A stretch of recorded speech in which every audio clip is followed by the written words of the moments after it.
How's it going, everybody? And welcome to this week's video. I want to talk about what I've been doing a lot currently right now out on the local lakes here in Southern Oregon. Here and along a lot of other places in the country, they are having that late fall to early winter transition period. It's a really tough and fickle period. Fish are going to be doing a lot of things. You know, lakes are changing pretty rapidly. Most of your lakes are going to stratify and stuff like that, and they're going to have evenly mixed water temperature. So I'm finding some pretty tough conditions. I've been out, you know, once or twice a week, every week for the last month or so, specifically. And the baits that I've been doing consistently good on are almost always going to be reaction baits this time of year. It's not so common that I can find fish buckled in on one very, very specific spot. So I'm covering a lot of water. A lot of the lakes are having water finally fill up. So rising water, I'm getting some shallow fish. Even if they're offshore on grass, I feel like they're suspending just a little bit above the grass. The bait I've been doing really good on lately is the Duo Realis, the Jerkbait 120 SP, in kind of a bluegill color. I'm fishing this bait stock straight out of the package. All I did was put a snap on it instead of the split ring. No change in hooks, anything like that. I've caught fish just over 6 pounds recently on this bait right here. So doing really good. This one just straight suspends. You know, you cast out and jerk it and it's going to pretty much stay stationary, maybe float or sink just a little bit, but pretty much perfectly suspends. As far as rod and reels go, I'm using a 6/8. This is a old Shimano Kumar that I have. It's like a medium action. Got a fairly fast taper, but I really like it for fishing jerk baits. I'm throwing the bait, my main line's 50-pound braid. I'm getting a lot of fish that are hitting on the paws. I think it's really important that I'm using braid because my line's floating. I'm able to see it really, really well. And the smallest of, you know, subtle ticks, I'm able to differentiate between when I'm using the braid main line. Of course, I'm tying a fluorocarbon leader, you know, a 12, maybe 14 pound if I'm up in some grass at the very most. As far as length goes, clarity is going to determine, but anything over 3 to 4 feet, you're probably fine with. That being said, another bait I'm doing good on is the Duo Jerkbait 110 SP. Fairly new bait from Duo Realis. All I did to this bait was switch the front and back hook with a little bit heavier gauge owner. Why I did that is because I wanted this bait to very slowly sink. Out of the package, I got it to suspend.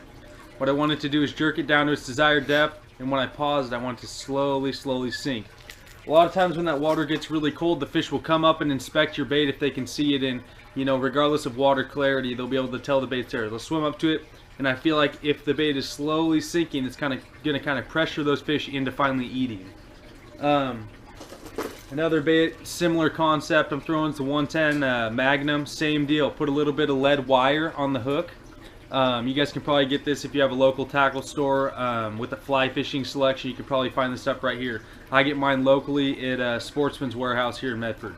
So really good stuff, just lead wire. I like it more than suspend dots because when you're dealing with water temperature and the overall structure of the water, it's impossible to dictate the exact density of that water at any given time. So when I put a suspend strip on my bait, I'm going to have to clip it.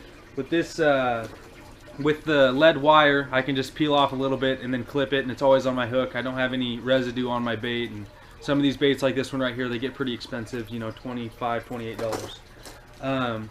That being said, I'm going to give you guys a little bit of insight to what my next step's going to be once I'm fishing this jerkbait pattern into the actual winter time.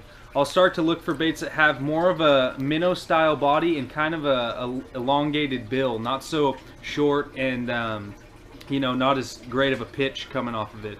What that's going to do is it's going to change the action of your bait.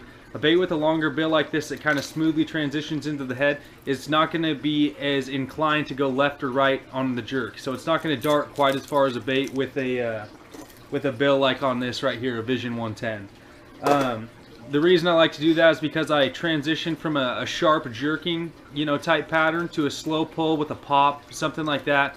I feel like it's really, really important when the lake gets extremely cold. And I'm talking 35 to 38 degree water temperatures. You can absolutely catch fish on reaction baits. This is a Megabass Deep X 200T. All I did was change the hooks a little bit bigger size, put some lead on there. Other similar baits to the Deep X in jerkbait form would be like a Lucky Craft Stacy 90 SP. Another really, really good bait. Like I said, when the water gets really, really cold, I'm switching over to more of a pull and pop type of retrieve instead of a sharp jerk, you know, and pause. Anyways, the combo again, throwing the Shimano Metanium 50-pound braid, fluorocarbon leader. I would encourage you guys to check out the braid. As long as depth is not a major factor for you, it's going to keep your bait a little bit higher in the water column, but you're going to be able to determine those bites a lot better.